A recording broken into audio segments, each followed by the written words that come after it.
Hello guys. आज हम शुरू करने जा रहे हैं मार्वल ज़ॉम्बीज़ के चैप्टर्स।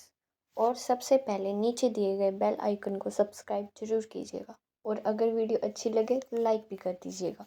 सोचो, एक ऐसी दुनिया जहां तुम्हारे फेवरेट हीरोज, तुम्हारे सेवियर्स, तुम्हारे प्रोटेक्टर एक दिन तुम्हारे खुद का दुश्मन बन जाए, जहां उनका मिशन सिर्फ एक हो, तुम्हें खत्म करना। ये कहानी है मार्वल यूनिवर्स की एक ऐसी रियलिटी की जहां एक गलत एक्सपेरिमेंट, एक गलत डिसीजन ने पूरी दुनिया को बर्बाद कर दिया। जहां सुपर हीरोज के चेहरे पर मुस्कान नहीं, सिर्फ भूख है, और ये भूख सिर्फ तुम्हारे खून की है। आज हम शुरू कर रहे हैं मार्वल ज़ॉम्बीज़ का सबसे डार्क चैप्टर।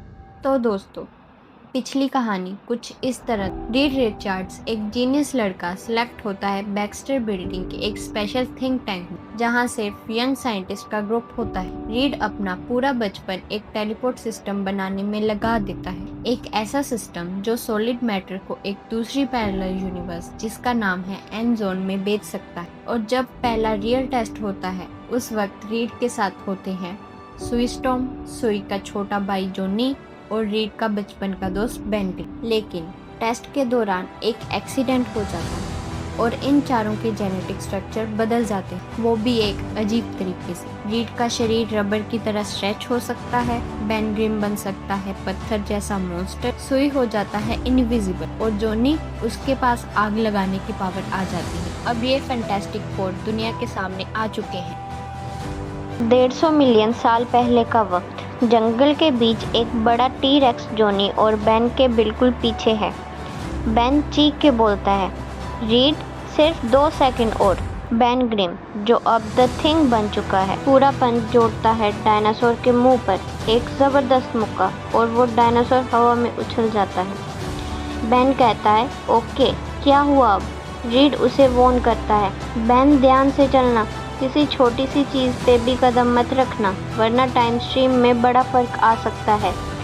बेन सिर्फ एक वर्ड बोलता है, राइट। तभी जॉनी का वॉइस आता है, यो रीड, मैं हूँ जॉनी, मैंने 10 माइल रेडियस तक चेक कर लिया है, ये लोग क्रिटेशियस पीरियड में नहीं है, तुम्हें लगता है ये बस एक टाइम स्टॉप था 200 मिलियन ईयर अगो।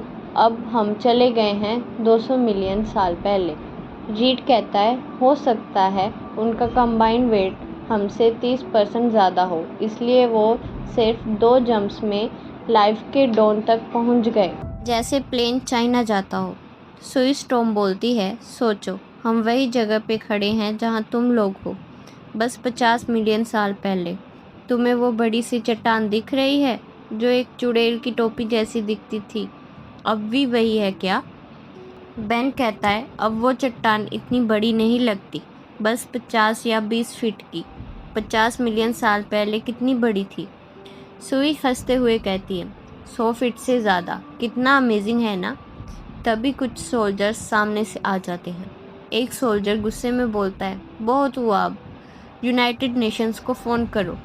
दूसरा चिल्ला के, सुई, पीछे हट जाओ।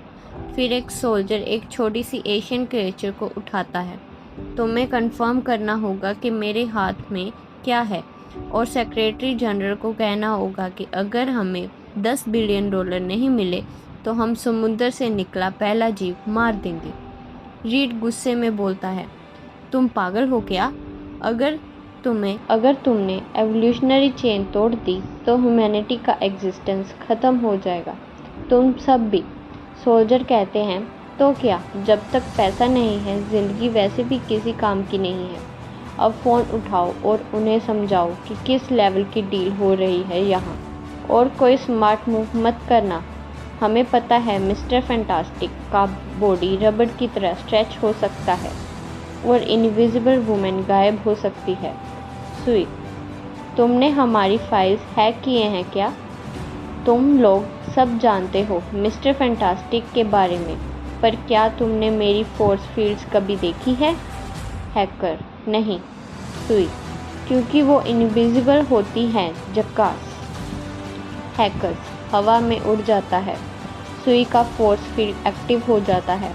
रीड काल्मली रिपोर्ट करता है, captain America, this is mister fantastic, हमने इन हैकर्स को प्री कैम्ब्रियन एरा में पकड़ लिया है, अब वापस आ रहे हैं।